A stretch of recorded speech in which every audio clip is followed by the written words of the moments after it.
Well, we got a nice little warm spell, so I decided to come out and go ahead and put the waterproof coating on the wall. I just now found out about this stuff. Bought it at the big box store, and it's a waterproof membrane. Now, granted, we do have a vapor barrier behind the fiberboard. Then we put the cement board up, and now I'm putting this coating on it before we put the grout and the stone on.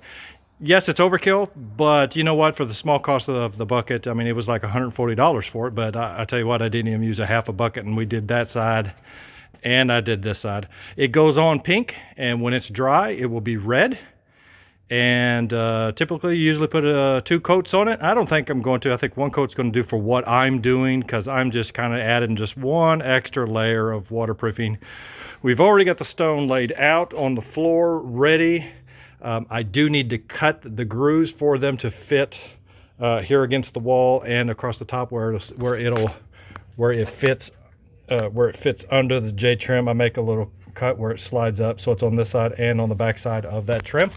Other than that, this is what we got going on, and hopefully soon enough we'll be putting up the stonework, and this ought to be looking really nice out here on the front porch. Hey guys, Cindy Lynn, BridgeviewAdventures, Tony. We are just finally getting some nice weather, right? Where we can finish up the stacked stone here on the front of the pole barn. Yeah. As you can see, Tony already did the prep work. Yeah, we put the red guard waterproofing on it, put it over the top of the cement board, so there ain't no water going into this house. So it's more than fine. We don't get rain underneath the porch anyway, but we want it to last forever. So all the tiles have been laid out in the pattern we want, and they're all cut to length, to height, so we're good to go on that. I've already cut the groove in the top. That's the one that slides underneath the trim here. So that'll be ready. And so now it's just putting our elbows to work, mixing up the mortar, getting on the wall. There's no grout on this, so all you do is mortar and put it on. So time to get working. I don't know. I think I'm just going to leave the red. It looks pretty good. I'm kind of liking it. What do you think? It's hideous. Yeah, we already did the garage section last year. We did a short video of that. Right. And we've been trying to get this done, so we're excited to get into this, get it done, and finally finish this up. We've been waiting to do this for several months. We're not going to bore you with the specifics. We're going to do a time lapse of us doing it so you can see it all just fly up, and we'll say goodbye here in a minute once we're done. So here you hang go. tight and watch it. Enjoy the music.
tell these people how you feel. I'm tired. No. Long day. We're not tired. Yeah, we started, let's see. What? It's 7:15 and we started 1:15 we started prepping. So I think we probably actually started around 1:30. So I still got to scrub it down with a brush. But yeah, so it's been at least 6 hours probably we've been going at this. full day work.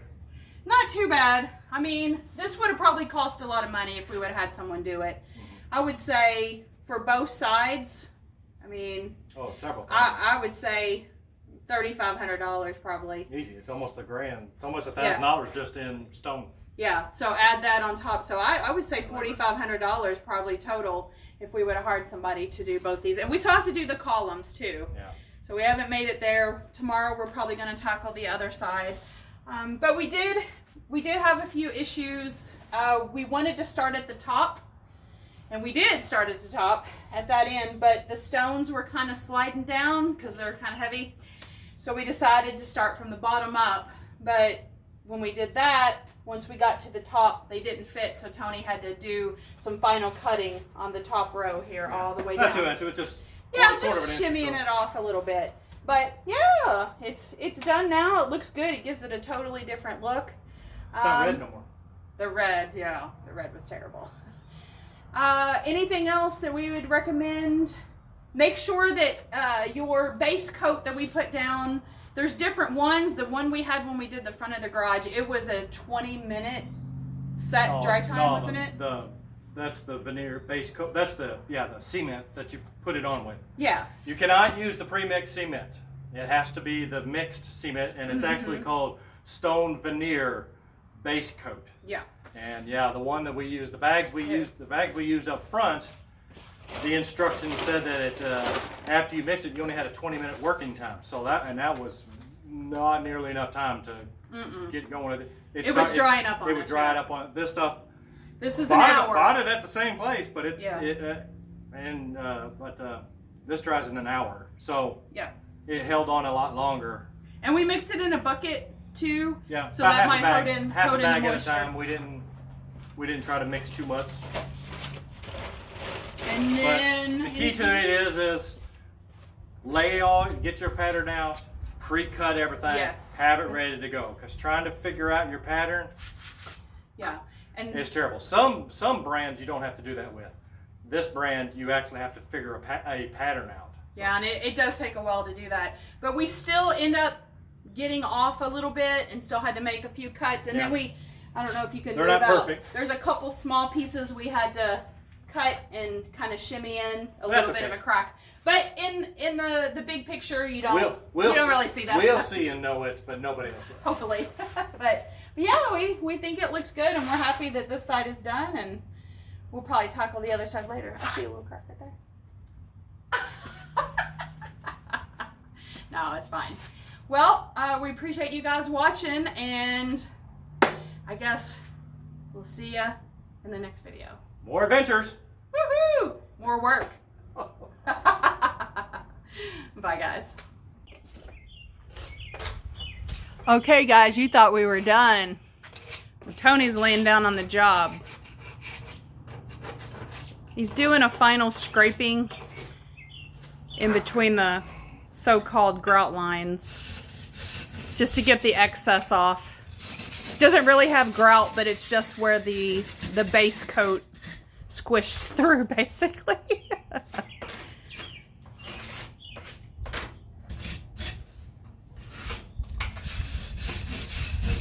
Taking a wire brush to it. Then I'll wash it with a brush.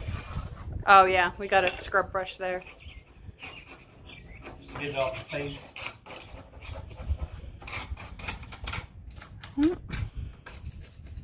Grass is getting green. It's still March, and it's really green. That's the grass we planted last October. It did pretty good. There it is.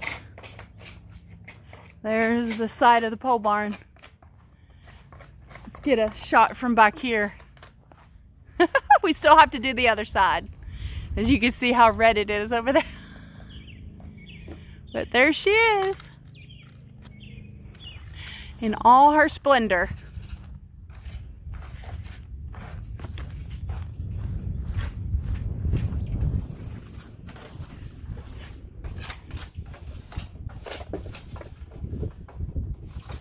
You can definitely see a difference on this right-hand side that you've already scrubbed. It's a little past your feet. You can see there's what he's already done. Look how clean that is. And then this is the side he's working on over here. So, oh, there's a loose one? You know what? I had some left. I should have. Tomorrow, yeah. It's still a little wet. Might be why. Those were the top ones too. You know, we didn't butter the board and then back butter both. We only did the back butter, so that's probably why. But yeah, it feels good to have this accomplished. So I'm gonna go take a shower and I'm gonna let Tony finish up, and then we'll start again tomorrow.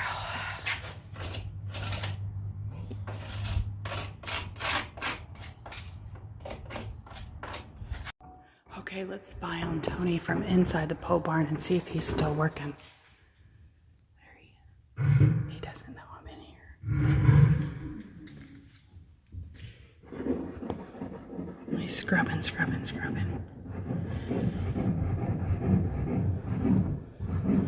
He's gonna sleep good tonight, isn't he?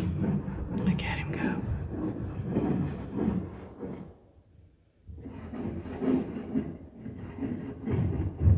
He's getting it.